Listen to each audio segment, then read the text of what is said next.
निवडणुकीपूर्वी लोकांनी त्यावेळेसच्या कल्याणकारी योजना बघून महायुतीला भरभरून वोट दिलं आणि लोकांनी जे वोट दिलंय याची जाणीव एकनाथ शिंदेंना आहे।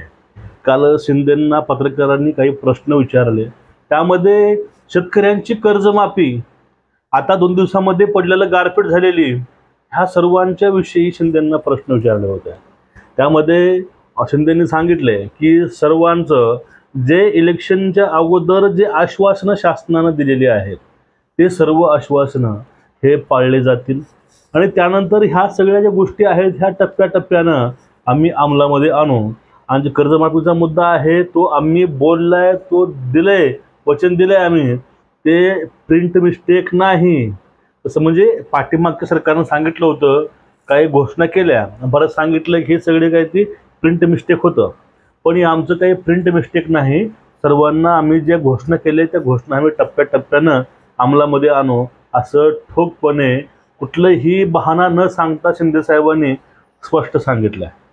आता शिंदे साहेब काल पत्रकारांना बोलताना काय बोलले ते वेगळेच बघून घ्या। राज्यात प्रचंड नुकसान झालंय, पंचनाम्यासाठी काही शेतकरी अहवाल दिलाय, फळबागांचंही नुकसान आहे। सर्व कलेक्टरना सूचना गेलेल्या आहेत की मुख्यमंत्री महोदयांनी देखील स्वतः सगळ्यांशी बोललेत। आता या संभाजीनगरच्या कलेक्टर मी स्वतः बोललोय आणि आमच्या पालकमंत्र्यांनी देखील आज बैठक देखील घेतली आहे।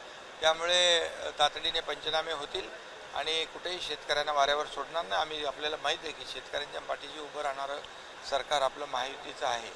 त्यामुळे अवकाळी आणि गारपीट याच्यातून शेतकऱ्यांना कुठेही दिलासा देण्याचा जो काही काम आहे ते सरकार करेल। शेतकरी आधीच नाराज आहे, कर्जमाफीवरनं गोंधळ सुरू आहे आणि त्यात यावेळेसही दुर्लक्ष सुरू आहे। कर्जमाफीच्या मुद्द्यावरही शेतकऱ्यांना अपेक्षित आहे काही नाही। बघा, आता आम्ही निवडणुकांमध्ये जो काही वचननामा दिलेला आहे त्या वचननाम्यामध्ये जे जे काय आम्ही जनतेला आश्वासन दिलेली आहे, आता बघा सुरुवात झालेली आहे।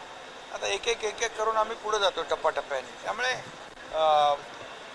आणि आपण लाडकी बहीण योजना, त्याचं येणारा सगळं काही आपल्याला लागणारे पैसे, विकासाला पैसे, ज्या योजना सुरू आहेत त्या सुरू ठेवण्याला पैसे, हे सगळं करता करता आपण जे जे आम्ही बोललोय, जे आम्ही निवडणुकीला वचननाम्यामध्ये जे जे मुद्दे आम्ही आणि जी आश्वासनं दिलेली आहेत ते आम्ही टप्प्याटप्प्याने पुढे पार पाडणार। कर्जमाफी हा प्रिंटिंग मिस्टेक, आमचं प्रिंटिंग मिस्टेक करणारं सरकार नाही।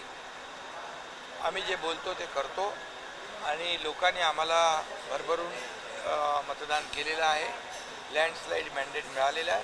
त्यामुळे आमची जबाबदारी आहे आणि आम्ही एक टीम म्हणून काम करतोय। त्यामुळे तुम्ही आता मी जेव्हा आश्वासन जेव्हा दिलं किंवा आम्ही जेव्हा तिघही जेव्हा बोलत होतो त्या निवडणुकीच्या पूर्वी, तेव्हा हेच सांगत होतो की जशी जशी सरकारची आर्थिक परिस्थिती मजबूत होत जाईल आणि शेवटी आपल्याला सगळ्या गोष्टी सगळं सांभाळायचं आहे। आज सरकार विकासाचे प्रकल्पही करायचे आहेत, आपल्या संजय गांधी निराधार बाळ, श्रावण बाळ योजना, अशा योजनाही गरिबांच्या सुरू ठेवायच्या आहेत, लाडकी बहीण योजनाही आपण सुरू ठेवतोय। हे सगळं सुरू ठेवत असताना शेतकऱ्यांच्या पाठीशी देखील सरकार उभं राहणार आहे। बिलकुल यामध्ये आपल्याला एवढंच सांगतो मी की आमचं सरकार इतर लोकांसारखं प्रिंटिंग मिस्टेक म्हणणारं नाही। सामाजिक न्याय विभागाला निधी मिळत नाही, त्याच्यामुळे संजय शिरसाट यांनी त्यांचा उल्लेख केलेला पण आहे, तर तो निधी कसा नाही। आता या बजेटमध्ये काही विभागांना नक्कीच काही बजेटमध्ये पैसे कमी मिळाले, परंतु पुढच्या या आपल्या जुलैमध्ये होणाऱ्या पुरवणी बजेटमध्ये हे सगळं शेवटी कसं आहे, हा सर्व आर्थिक विषय आहे। त्यामुळे सरकार म्हणून आम्ही सगळ्यांनी मिळून आमची कलेक्टिव्ह जबाबदारी आहे। कुठल्याही डिपार्टमेंटवर अन्याय करण्याचं कुठलीही भावना सरकारची नाही, भूमिका नाही। आणि आता कमी मिळाले असतील बऱ्याच सगळ्याच डिपार्टमेंटला काही पैसे आपल्याला थोडी काटकसर करावी लागली असेल। बघितलं मित्रांनो, कारण शेतकऱ्यासाठी शिंदे साहेब जे काही गोष्टी आश्वासन केलेले आहेत, आश्वस्त तुम्हाला केलेलं आहे, त्या गोष्टी एकनाथ शिंदेंच्या माध्यमातून, त्या सरकारच्या माध्यमातून नक्कीच येणाऱ्या काळामध्ये, काही दिवसामध्ये त्या पूर्ण होतील अशी आशा आहे। तुमचं मत काय नक्की कळवा, व्हिडिओ शेअर करा। नमस्कार।